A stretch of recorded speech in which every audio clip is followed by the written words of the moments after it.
जटिलता से भरे संसार में उचित जानकारी के अभाव में अपने मन की शांति एवं तन की सुरक्षा के लिए न जाने कितने ही प्रकार के बंधनों से हम बंधते जा रहे हैं और इसका जरा सा भी एहसास हमें नहीं होता है। और ऐसा होने का प्रमुख कारण है बिना सोच विचार किए दूसरों के द्वारा कही गई बातों को सरलता से मान लेते हैं और खुद के ऊपर भरोसा कम करते हैं, जो हमारे शरीर के सुख स्वस्थ रखने के लिए निरंतर क्रियाशील रहता है और हमारे जीवन के आखिरी सांस तक हमारी रक्षा करता है।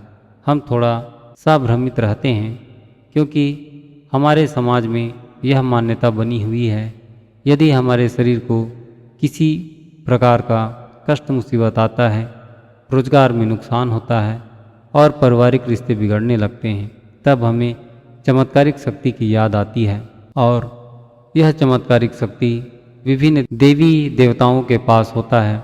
उसकी पूजा अर्चना करने से हमारी समस्याएं दूर हो सकती हैं। ऐसा विचार करके हम विभिन्न देवी देवताओं में से किसी एक की पूजा करने लगते हैं या संकल्प करके यह कार्य की शुरुआत करते हैं। हमें अच्छा लगने पर आपके निवास स्थान पर भेंट चढ़ाने आएंगे और आपके नीति नियम का भी पालन करेंगे और आश्चर्यजनक ढंग से हमारी समस्याओं में राहत मिलनी शुरू हो जाती है। इसके पीछे क्या कारण है? क्या आप इसे कभी जानने की कोशिश करते हैं? मैं आपको यहाँ पर स्पष्ट बताने का प्रयास करता हूँ। आप जरूर एक बार विचार मंथन करें और जब सही लगे तब इसका अनुसरण करें।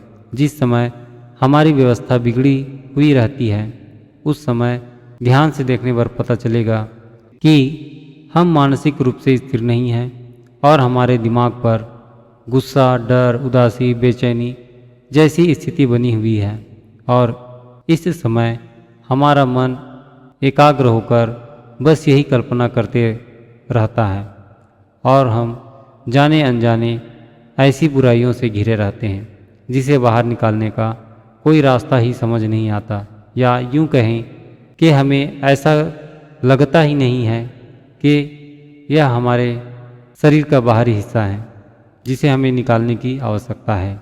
जिस समय हम पूर्ण रूप से कमज़ोर एवं असहाय हो जाते हैं तब हमारा मन अपने शरीर को सुख पाने के लिए बेचैन होने लगता है और जब यह समस्या हमसे सुलझ नहीं पाती है तब हम दूसरों की बातों को सुनने लग जाते हैं और उसके सलाह विचार पर एक प्रयास अवश्य ही करते हैं और कहते हैं कहीं दूर एक चमत्कारी देव स्थान है जहाँ जाने से सारी समस्याओं का समाधान प्राप्त हो जाता है। मेरी भी समस्याएं पहले थी, मैं वहाँ पर गया और मुझे सुख और शांति की अनुभूति हुई और मैं भी खुशहाल जीवन जी रहा हूँ।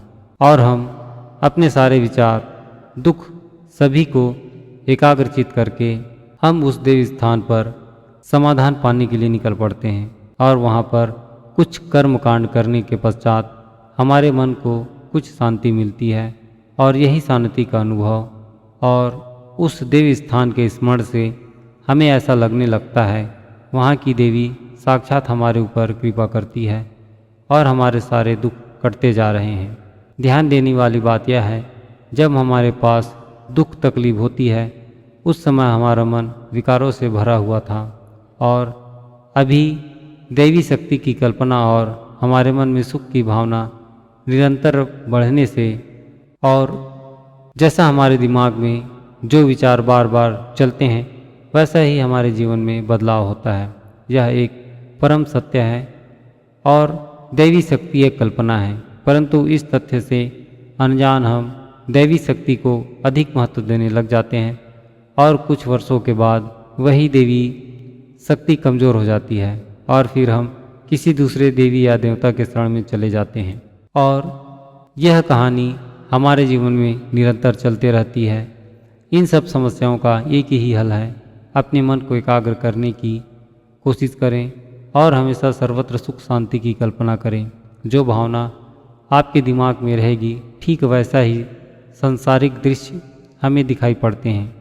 जैसे हमारे मन में किसी बात को लेकर डर लगता है तो जैसे ही अंधेरा होगा वह डर हमारे सामने हमारी कल्पना के अनुरूप दिखाई पड़ेगा और हम अपने ही डर के कारण डरने लगते हैं और यह डर की कल्पना केवल हमें ही दिखाई पड़ती है और किसी दूसरे को नहीं।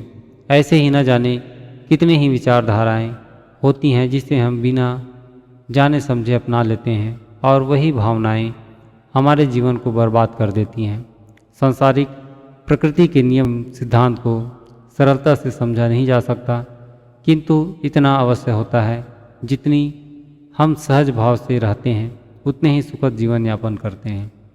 यह प्रसंग आपके बेहतर भविष्य के लिए एक मार्गदर्शक के रूप में सहायक सिद्ध होगी।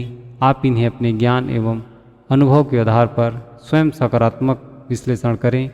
जो आपको जरूरी एवं सही लगे उसे स्वीकार करें और जो समझ ना आए उन्हें छोड़ दें।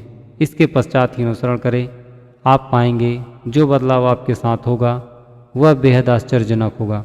लाभ होने पर इस बहुमूल्य ज्ञान को अपने तक सीमित ना रखें। लाइक करें, शेयर करें और अपने संशय का समाधान प्राप्त करने के लिए हमें कमेंट करके अवश्य बताएं।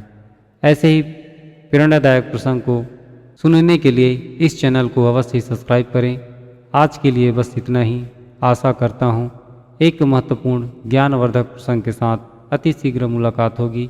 हमारे द्वारा कही गई संपूर्ण प्रसंग को ध्यानपूर्वक सुनने के लिए आप सभी का एक बार फिर से बहुत बहुत धन्यवाद। सच्चिदानंद सोहम सतनाम साहिब परमपिता परमेश्वर आपके एवं पूरे परिवार को सुख शांति प्रदान करें।